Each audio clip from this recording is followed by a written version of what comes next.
Hey friends, it's your pal Mike Shea from Sly Flourish here with another episode of Sly Flourish's Lazy GM Prep. In this weekly show, I go through steps from Return of the Lazy Dungeon Master while preparing for my Sunday role-playing game. This role-playing game is Tales of the Valiant by Kobold Press, and the campaign I am calling Scourge of the Dragon Empire, set in the world of Midgard, a Kobold Press setting. I have run now a handful, about 3. This is my 3rd campaign.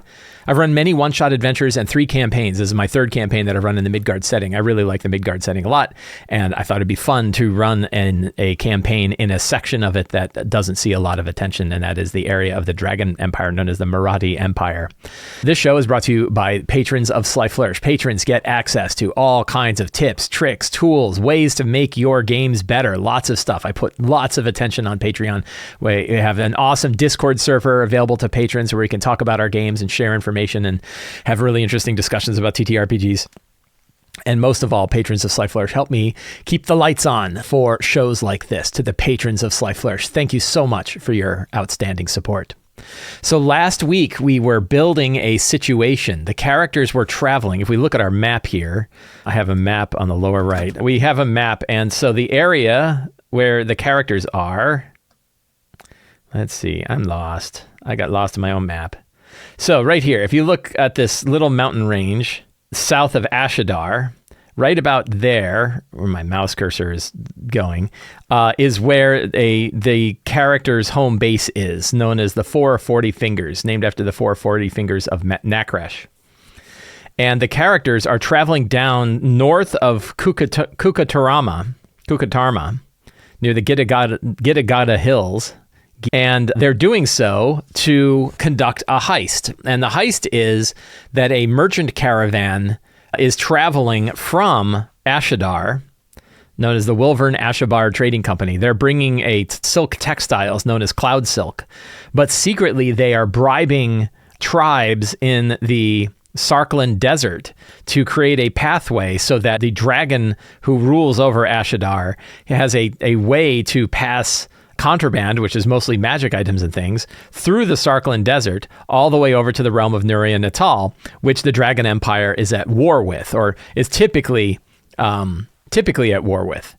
So the characters know, like, oh, so this isn't, they're involved in some conspiracy, which is cool. But the reality is like, hey, we're just going to jack this thing and take their money because we know they have a lot of money. So last session, we had a really banger of a game. So I went all out with the Dwarven Forge for this one because I was excited because I have it, and it was like, a fun set.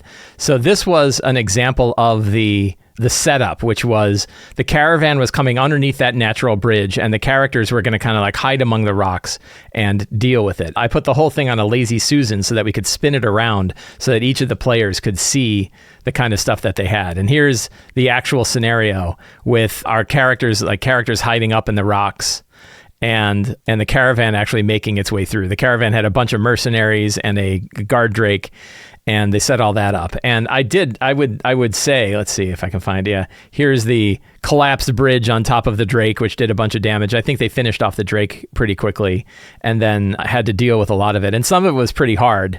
Like this guy went around kicking everybody's asses for a while. So that was pretty tough.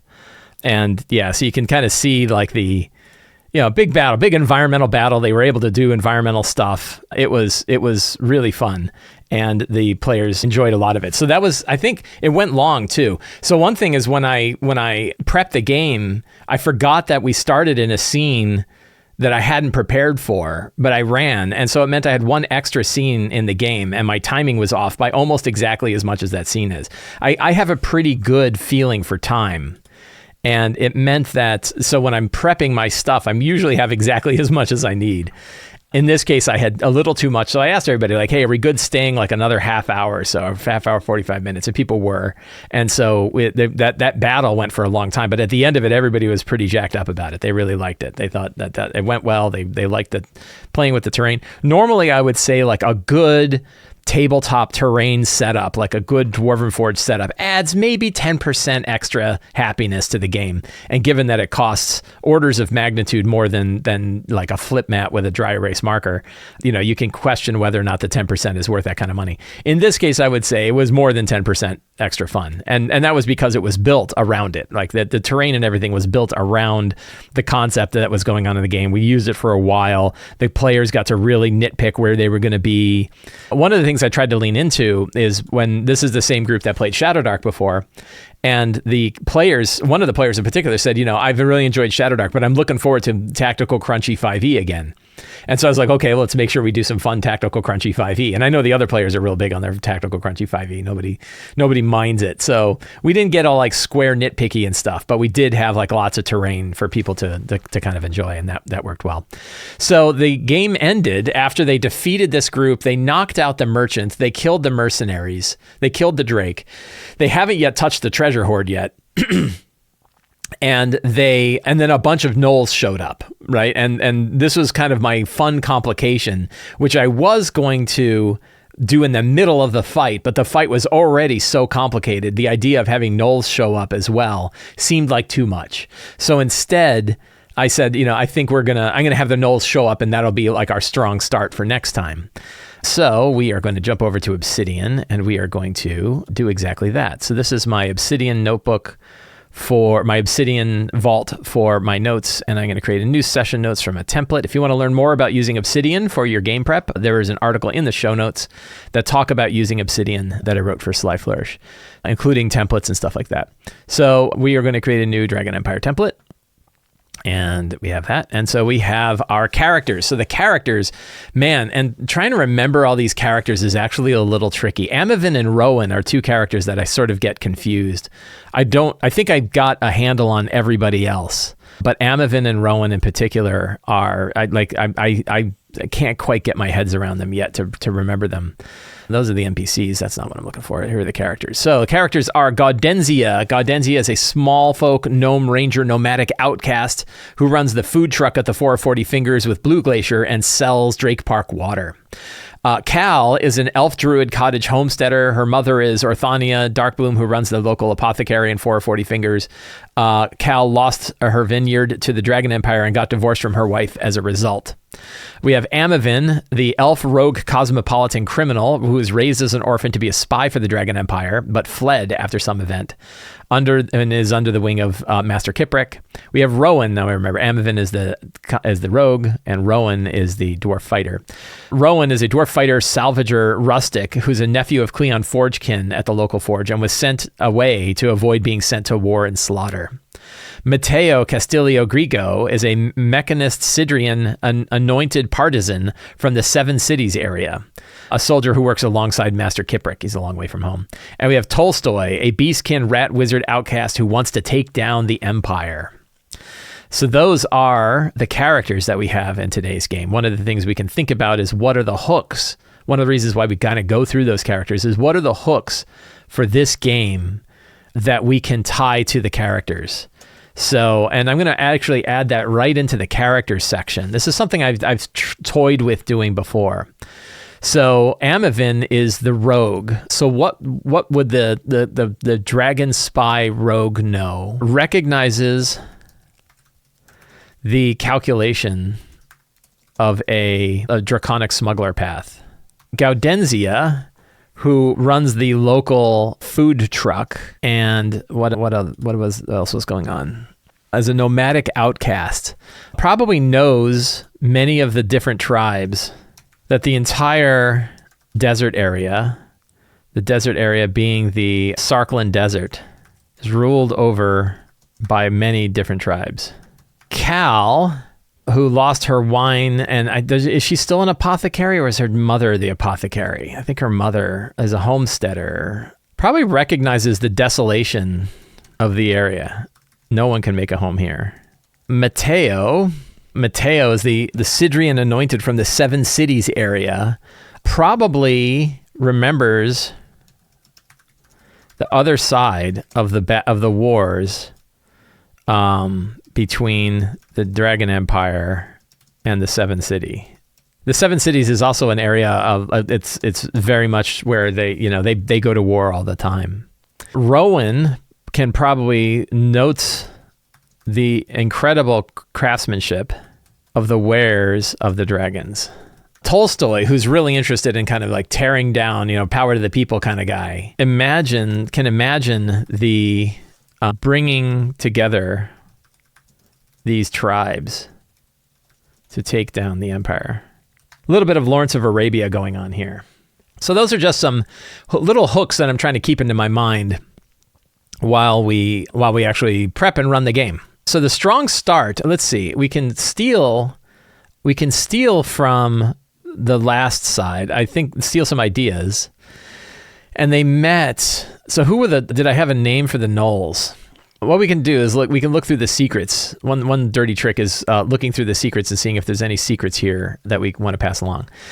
Dragon Empire, let's see, pop this. Well, no, we'll keep the table of contents going here. It's a little tight, but it'll work. The Empire's most recent conquest of the Grand Duchy of Ilaria, once called the Land of 1,000 Heroes. Clever dragon generalship and overwhelmed numbers brought Ilaria low. So there's a tie of like Ilaria and the Seven Kingdoms. So I remember that it was Matteo, the wars between the Dragon Empire and the Seven Cid in Ilaria. The fall of Ilaria. But they did learn that one. The Ghostwalkers have vast chasms filled below with thousands of worship the Pale Matriarch. We talked about that. The Dragon Empire won the campaign against Ilaria, but at terrible expense. It set the other campaigns back. The area, Ilaria is now known as Rumela. It's funny. I found very little. I spent some time trying to dig into Ilaria, and it's mentioned all throughout the book, but there's very little actual information about it, which is interesting. Ilaria was a rich king. I guess that means you can make what you want of it. Ilaria was a rich kingdom that sat on lots of gold, silver, and platinum lines, which is why the DE wanted it. The Dragon Empire always had an eye on Nuria Natal and its tremendous magical potential, dreaming of massive magical forces to fuel their global war machine. That is a good one. We're gonna jam that into our secrets. Campaigns against Nuria Natal are on hold because of the great expense of the Ilarian campaign. That's a good piece of info that they kind of knew, but they could learn more. Agents of Parsis, the Golden Wind ruler Batek, seek to build a hidden trade route between the regions of Gizmiri, ruled by Adishah the Fiery Dragon, and Mizar, ruled by Ibalan the Illustrious. That is a good secret that the caravan guy probably knows. Gonna steal that one. Wilvan Ashadar Trading Company is bribing a desert smuggling ring known as the Desert Winds. We'll just call them the Desert Wind, singular, who operate out of a ruin known as Aram, the city of pillars in the Sarkland Desert. We're going to take that, and we're going to drop that secret in. Parsis, the Golden Wind's agents, are setting up this illegal trade route between Batek and Nuria Natal with plans to transfer money for magical artifacts back and forth. That is a good one. Again, they can learn that from the merchant guy. The caravan travels between Gizmiri and Mizar. It's traveling through 440 Fingers on its way to the Gidigata Hills. It is expected that they will meet the desert winds outside the ruins of Kukumatara, an extensively looted city. It might be fun to consider the haunted city when we're thinking about our future quests. I'm going to keep that one, but it's not really. They already know this because they already met the caravan. So I've harvested all the secrets. Wise, we ran all of this, and I don't know that I came up with a good name for the Fangs of the Blood Moon. That's cool. See? Sweet. Thanks, past Mike Shea. We're going to put them in my monsters section. The Fangs of the Blood Moon, Gnoll Raiders of the Gidigata Hills. Good name, Mike Shea. Proud of myself. So Bradick Grimm is the orc noble of the trade caravan. Stick him in our notable NPCs because he's the one they're meeting. And we have War Chief, Silverblade, Gnoll, leader of the Fangs of the Blood Moon. We're going to make her a female, kind of a female silver-haired. She's kind of an older Gnoll. I think that could be really fun. So that's good. Did we have anything else that we needed to steal from here? We have some choices I'm going to grab these choices because I think these choices are still relevant to what they're going to do next, but we can change these as we go. These are like what's going to happen. So the strong start is the Fangs of the Blood Moon are angry about their lost heist and want 50% of the take. So, scene 1 is Fangs of the Blood Moon. That is a scene. Now, they have some immediate choices about where to go. And this could be a problem for me because I was like, how much am I going to prepare? They could return to 440 Fingers now that they've got the money. They could bribe the scouts, and these are bribe the desert winds. Bribe the desert wind at the border to Sarkland to establish a smuggler's route. So I think that that's where they might head. We'll see. I probably we're going to have a travel encounter. I don't know what it's going to be, but I want to have some kind of fun encounter that could involve a fight or whatever. I want something to kind of get people jacked up and excited, whatever direction they go, right? So, quantum travel encounter, where if they head back to 440 Fingers, they can run into this. If they head towards the border of the Sarkland Desert, that is another one. Or if they decide to head to, that there's adventure in the realm of Kukumatara. There are treasure hoards in Kukumatara that remain undiscovered. So this is kind of a fun option because it's like, hey, if you want to go and like raid a dungeon and get some treasure, right over there is Kukumatara, an old ruined city. And I can then turn that into anything I want, right? I can make that a 20th level, 20 level deep dungeon filled with horrors and treasures in ye olden D&D style. And we'll see if the players bite on that or not. And they can decide, well, we'll do a level or two and then we're going home. So that's an option. But I'm going to do a travel encounter whatever direction they head. And then they have these quests. And so, what are some of the quests? Well, one of the quests which they could accomplish today is establish an underground trade route between Nuria Natal and the 440 Fingers through the Sarkland Desert. Right? That's kind of a quest that they're kind of on now. I could make a more. So I think for the Kukumatara quest, we want something more specific. So we can try something more specific here. One of the things I can do, we'll pop open my random generator here, and we can create a quest. The random generator you see over here is available to patrons of Sly Flourish. It's actually downloadable. I'm going to use, I can do Southlands. Sadie Dusthair, a foul-mouthed human of Ogun, the warrior of God, mighty lord of iron, patron of Moreg, hunter of the divine spheres. That's a cool Ogun, the warrior god. Wants the characters to hunt down a suspicious goblin of Baal Hotep who rides on the clouds. I got all the god stuff here. Protected by minotaurs. Did I have minotaurs? I had vampire minotaurs in another game. At the unhallowed infernal city of at an unhallowed infernal city of laughing Nikishi. So this is like, it's all just randomly generated stuff. But from this, I think I have something. And we could have that the goblin or the gnolls follow Ogun, the warrior god, mighty lord of iron and war, patron of Moreg, hunter of the divine spheres, forest master, patron of smiths, miners, keeper of keys and dungeons, judge of truth and celestial jailer, and friend to Eshu, who's in the Southlands book. That's fun. That's a nice chunky bit of lore. And I would say the fangs of the blood moon hunt for a goblin of Baal Hotep who stole a what? Infernal pipes of Horus, a glass fayish talon of Takar, celestial ghoulish buckle, game piece, necrotic clockwork bust of Selket. That one's fun. And I think that this could be tied to the cult of Selket. The cult of Selket, if we look at another book, which is Demon Cults and Secret Societies. I'm going to open it up in my other window here. They're known as Selket's Sting. Seeks the puzzle box, the clockwork box, taken by, and what was the name of the guy? I screwed up. I need a name for the goblin. Ratwind.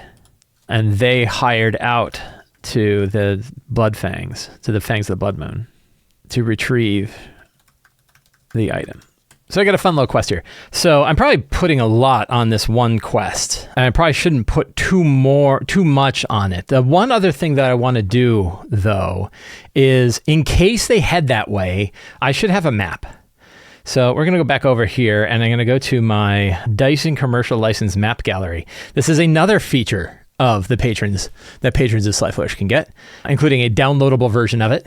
So it's pretty cool. It has a bunch of the commercially available maps, about 600, I think, of the commercially available maps that Dyson makes available in a little tool that lets you like get the thumbnails to whatever size is most useful for you on whatever device you happen to be on, including a phone. So it works well on a phone. It works on, I have a 27-inch monitor in front of me. It works well on a 27-inch monitor, and it works well on a phone. But what it lets me do is quickly scan through maps looking for something. And what I'm kind of looking for is something along the lines of like a ruined city. And I'm just going to grab, it doesn't even have to be the whole city. It could just be like a chunk of the city that is involved in like this kind of quest and maybe some I guess I can put any dungeon underneath it, but I want to have at least like something that feels like a ruined city where they can get involved in this kind of thing. And my plan is I could get like an actual city map, but that's probably a little too big. The funny thing is I don't know, like none of the maps jump right out at me. Like I can't, and I've looked through a lot of these maps many times, so I usually have ideas about like the kind of map I'm looking for. But in this case, I really don't, because looking for that idea of like a ruined city is a little weird. That's not bad. And all I want to do is get like a couple of maps. And I'm not going to even bother to annotate them yet, because I don't even know if the players are going to head this way. I did make the mistake of not really having a clear idea of the direction that they were going to take next, which is one of the things that I highly recommend you do. Is if you are, even if you're getting close to the game, you can break character. You can break out of the game and say, hey, I know we're not done with this part of the quest yet, but if these 3 options were available to you for the next one, which of those would you take? And then they can decide, and that way you have an idea of what they're going to do. And that way you can plan a little bit. And I unfortunately didn't do that. So that means that I have to kind of prep a few different potential places that they can go, and then making sure I have enough material to help me build that out. I think I've probably picked enough. Now I'm kind of addicted though into just scrolling through to see if I find anything. Some big ass maps in here. There's a good one. You kind of want one that's got like big buildings and, big ruined things instead of just like, hey, it's a bunch of houses. You're not looking for Village of Hamlet. You're looking for like, ruined Neverwinter. All right, let's take a look. So I got this guy. It's not bad. It's got some kind of fun mountainous pieces. The waterways could actually be like flowing desert kind of things. And so this one's kind of fun because it's got like a big ziggurat. I love, I think like having a big ziggurat is kind of a neat one. And that would be one where we're going to save this image to my desktop here, because I think that might be a good one. Here is another this one's sort of built in the mountainside. It's a little too watery. I mean, I guess you could still have like a watery path here, but the water could be all fetid and nasty. Here's another kind of, tombs and ziggurat sort of idea with ruined passages underneath. I think I've actually run this one before. Here's dark caverns that are kind of built into it. That's not really too city-like, so I don't think that's going to work. This looks good because it's got multiple different size buildings and stuff going on. So I like that one. So I think I'm going to print. Let's see. I don't think I want that one. Do I want, which of these serves me better? I think this one serves better. I don't really like the dungeon. I don't like the realm underneath. And one interesting thing is like, you don't, even though this one's like underwater, you don't have to make it underwater because you're not really showing the map to the players. At least I'm not. So I can change that lower dungeon into something else. I think I like this one better. That's Riverside. So let's see. So Darkling Town, I'm going to print. And all I'm doing is printing the map so I have it. and then Riverside Ruin. And then what I'm going to do is say, okay, what would be a first level of a dungeon that's underneath that ruin? And one nice feature of the commercially licensed map pack is when you reload it, it's random. So if you don't want to like look at the same set again. So now I want sort of a nice, pretty straightforward dungeon underneath the area. This one's pretty big. How big do I want the dungeon to be? I don't know. Why not? I think that would be fine. And we'll see if they even go here. Like, I don't even know what this dungeon is. Like, what would the chambers beneath that ziggurat be? Are they priest chambers? Are they like, weird burial chambers? Maybe all of the above. I don't know. But I've got them. So now I've got 3 maps for a whole thing that they might not even pick.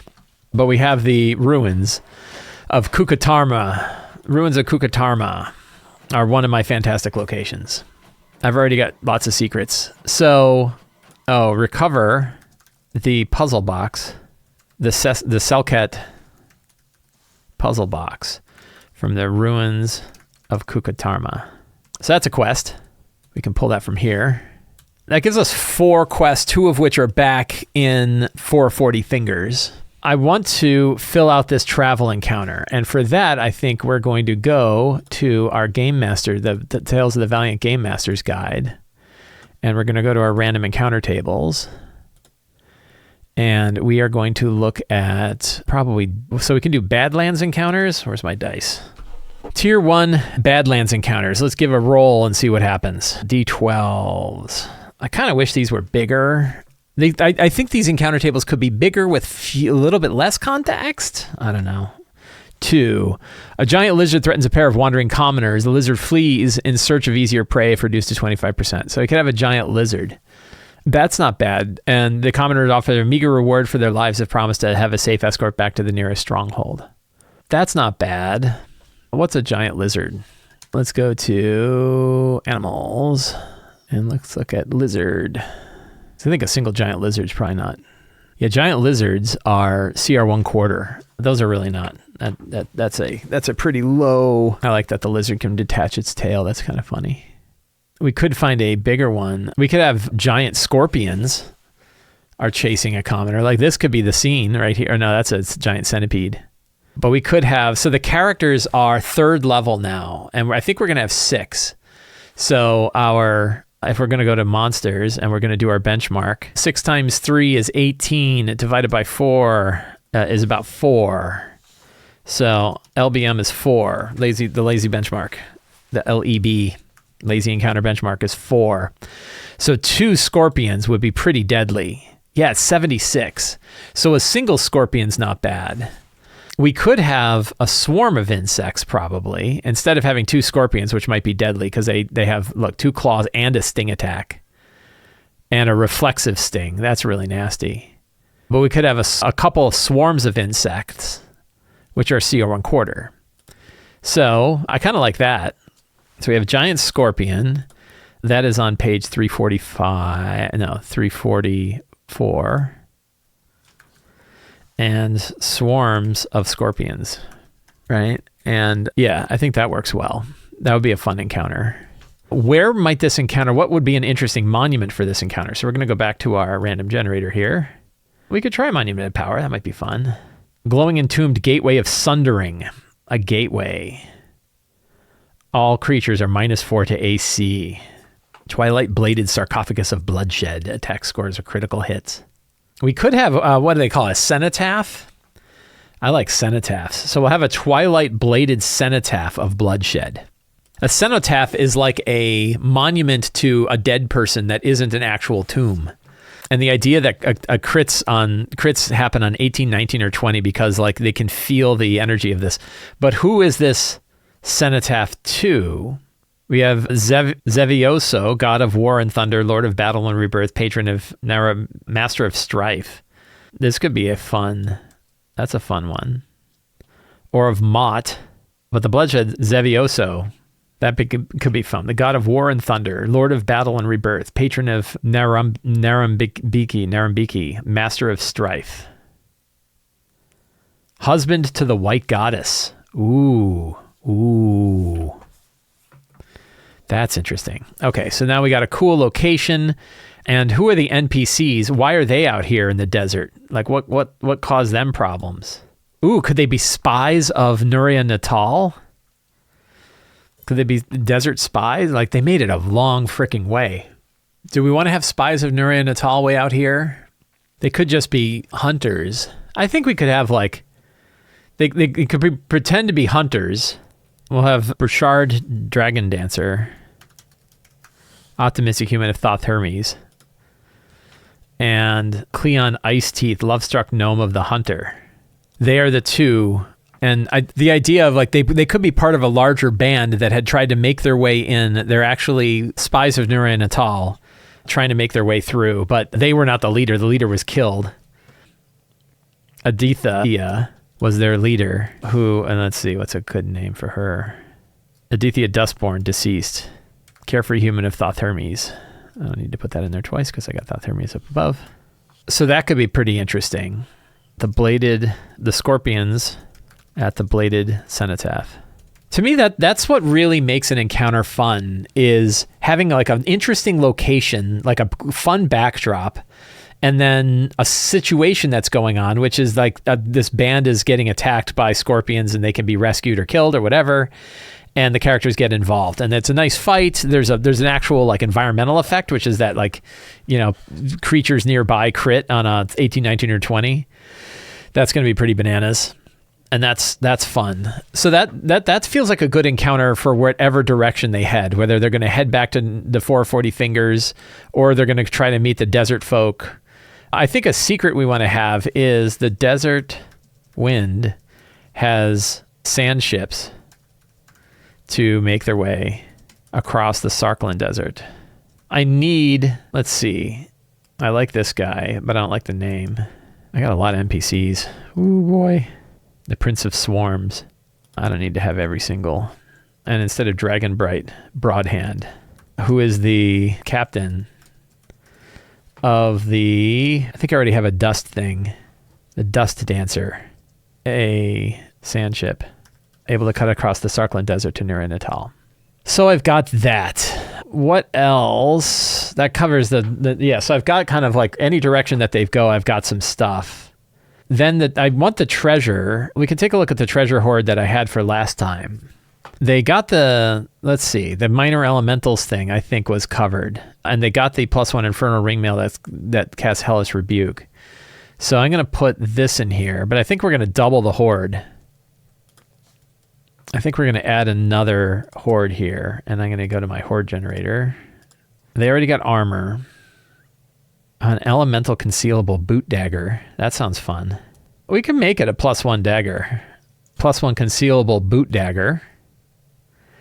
And what would be kind of fun about this? Is it an Eldritch boot dagger? Let's go to weapons here. Unique magic weapon. And we're going to add a spell. Confusion. So it'd be fun if this boot dagger could do a thing. It could be we don't want to do too much with a Selket. So let's see. Where did this boot dagger come from? Is it I think it could be a concealable boot dagger of Selket that once per day can add 2d6 extra poison damage onto its next attack. Bonus action for 1 minute. And poisons the target. Let's see, DC 13 con. Let's see. Should have a name. Concealable boot dagger of Selket. Once per day as a bonus action, you can add 2d6 extra poison damage. Can cause, to make a DC 13 con save or take 2d6 poison damage. And be poisoned. No, actually, you know what? We're going to get rid of the save. Well, the problem is if you get rid of the save, then legendary creatures cannot do anything about it. And be poisoned until the end of its next turn. Half damage. All right, that feels good.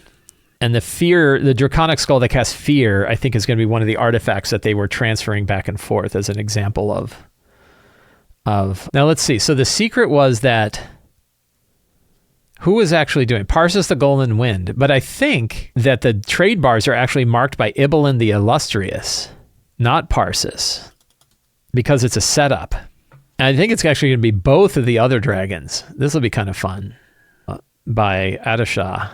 So the deal is that the trade caravan is carrying gold coins and trade bars of other dragons than the ones like the dragon that has set this whole thing up is the dragon who had set this whole thing up is setting up the other dragons. It wants deniability. So yeah, we're gonna make this 593 gold and just kill that. That saves a thing. Cool. That looks really good. That looks fun. So we went through our characters. We have our strong start. We have our scenes. We have our secrets and clues. Why this secret is weird. There it goes. So I think we're good. I think we've got everything we need. I think I've got everything I need. I don't know about you, but you're not running this game. I'm running this game. And I think I've got all I need. So we are going to print that out. Export to PDF. If you want to learn more about exporting in a beautiful format, you can find it in the Obsidian notes. I think we are going to scale it to 80. I have a feeling that this is going to be a big page. So we're going to scale it to 80 and see how that looks. The scaling is basically like how much can you fit in oh my God, I'm not even close to a single page. Crap. I'm failing. I am way too many lines. So I think we're going to I'm not even close. So I am going to scale it up just a little bit. Let's see, file, export to PDF. I'm failing so badly. I don't know if this is going to print particularly well. It really doesn't like 2 pages. The second page, for some reason, the margins are really not great. Is there anything I can do to shrink this? Anything that, not really, we'll just print it, see how it goes. But I'm going to print it onto double-sided is on, okay. Good enough, but yeah, boy, those notes. I think adding those notes to the characters, that doubled up all those lines. And then I've got like lots of quests. The secrets are pretty meaty, and those NPCs have a lot going on. So it ended up taking too many. I'll show here. Wow, this whole time I had the wrong page up. Whoops. So that's and then like there's no border on the top of the page. I need that second page needs a margin. I don't know why it doesn't have one. But I don't know a super easy way to shrink this down. It would take a little bit of work to shrink it down. So we're just gonna print it. We're fine. It's all fine here. Next time we'll go a little lighter on the notes. There's a lot of notes. Why is this thing still weird? But it's worthwhile. So friends, I want to thank all of you for hanging out with me today while we prepped for my game. If you enjoyed this show and you like the work that I do, please consider subscribing to the Sly Flourish newsletter. It is absolutely free to sign up. You get a free adventure generator for signing up, and you get a weekly RPG-related article sent to your inbox with links to all of the other work that I do. You can also become a patron of Sly Flourish. Patrons get access to all kinds of tips, tools, tricks, like the Dyson thing, like the random generators and stuff like that to help you build your games. And you can pick up any of my books at the Sly Flourish bookstore. Links for all of that are in the show notes. Thank you so much. Have a great day and get out there and enjoy a role-playing game. Bye-bye.